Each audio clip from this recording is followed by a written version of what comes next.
there's a lot more of these kids and these situations than I realized. Haley was a 6-year-old girl that had been sleeping in the backseat of her mom's car her whole life. And here it is, 3 o'clock in the afternoon. They're in bed. They're sleeping in bed. And it's unbelievable. But if you think about it, it's because this kid, 9 years old, has never had a bed. He's always slept on the floor. You met this girl and it was literally a life-changing encounter. It's changed the trajectory of your life. And it's a real heartwarming story in many ways. I don't know if you mind just sharing that. Now I had this bed. I didn't know what to do with it. I didn't know that child bedlessness even existed. I heard about the one family in my small community, but I thought every kid's got a bed. Someone recommended that I put that bed on one of our Facebook market buy-sell trade groups around here. And so that's what we did. We just threw it up and said, hey, as a family Christmas project, my family, we built this bunk bed and we want to give it to a child and a family that doesn't have any beds.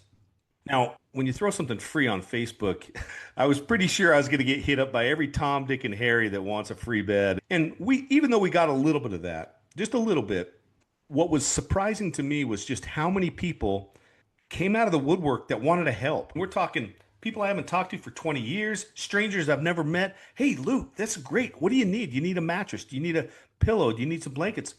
The response from the community was amazing.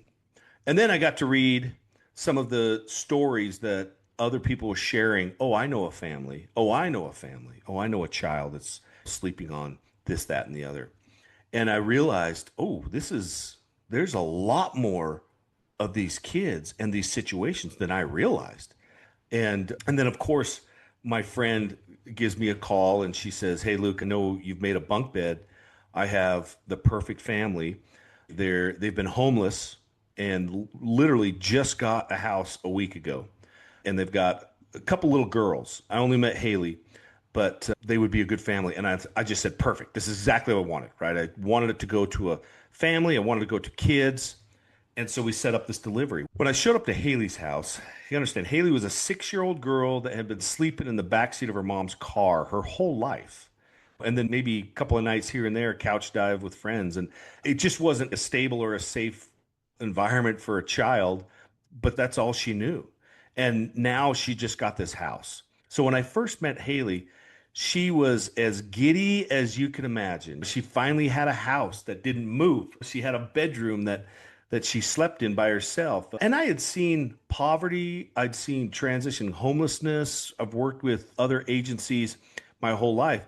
But I guess I never really viewed those situations, poverty and whatnot, through the eyes of a 6-year-old. And that's why we were there. We were there for Haley. When I showed up, and that's what I saw. That's the eyes I was looking through, the lens I was looking through. I walked in this house. There was nothing in the house. There was a hot plate sitting on a milk crate, right, with a can of soup on it. That was it. And to see that and to think about Haley and think about she doesn't have a couch to watch cartoons on or TV or a blanket. Yeah. Wow. And she's this happy? It just was like, I just hadn't seen that before. And then we go back into her bedroom. She pulls us back into this room that she has in the back. And you can imagine what it looks like, right? There's holes in the carpet and the wallpaper's torn and there's no doors on the closets. It was just a really rundown house, but it was a house and they had it. But when I walked into her room, all of those things considered, there was one thing that just really struck me.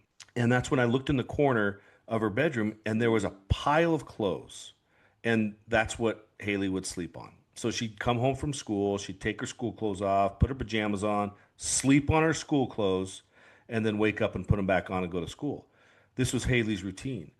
And it just broke my heart. Just instantly thought of the weeks, or better yet, maybe who knows how long she'd be sleeping like that.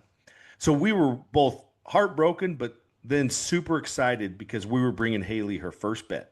And as we started bringing in these pieces of the bed, because we bring it in sections, obviously. And I think, I'm trying to remember, I think is when I brought in the mattress that she realized, oh my gosh, this is a bed for me. And she just erupted. She came over and hugged us. These complete strange guys. It's not like we're small guys too, right? 6-year-old come up, give you a big hug. And then she goes over and hugs the bed, kisses the bed.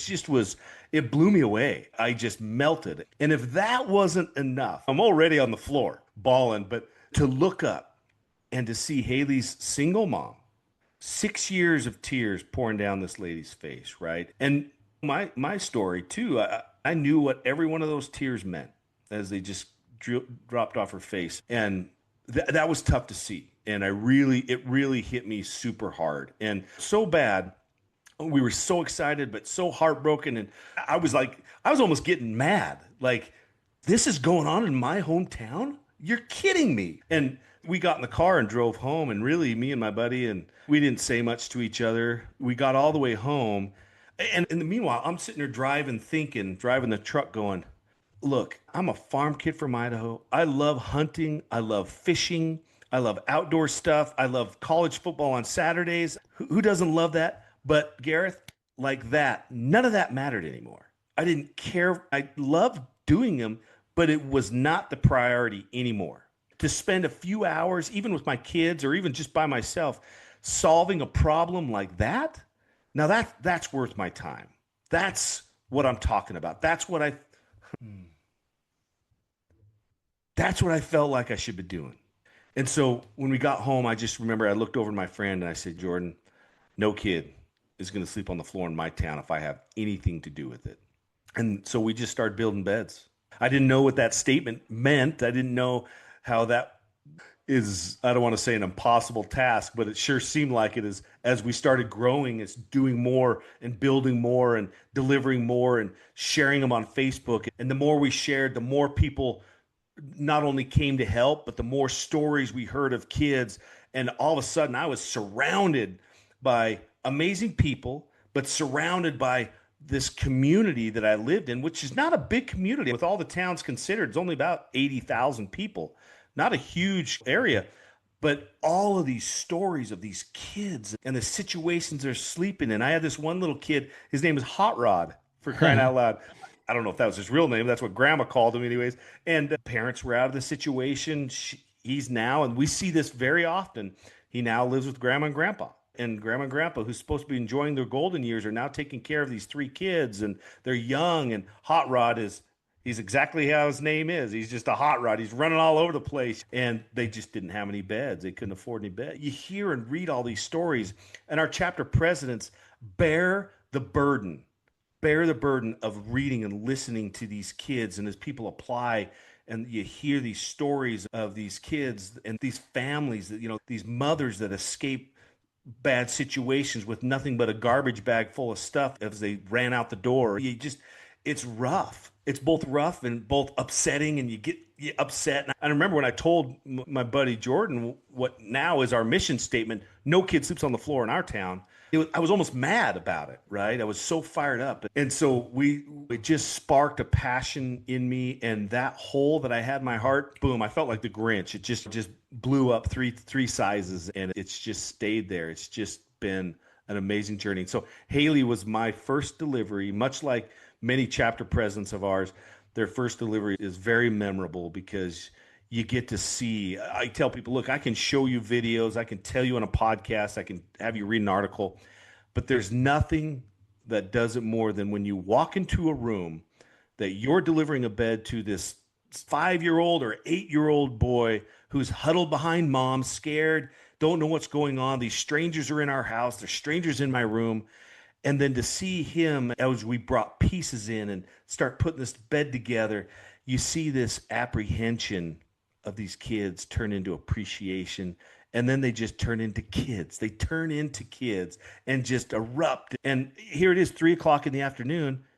They're in bed. They're sleeping in bed. And it's unbelievable. But if you think about it, it's because this kid, 9 years old, has never had a bed. He's always slept on the floor. He's never been able to enjoy a very comfortable mattress, pillow, these homemade quilts that we get from their local communities. They just met these strangers from their community come in and love them so much, love this little boy so much. He knows that now. And just all around a great experience.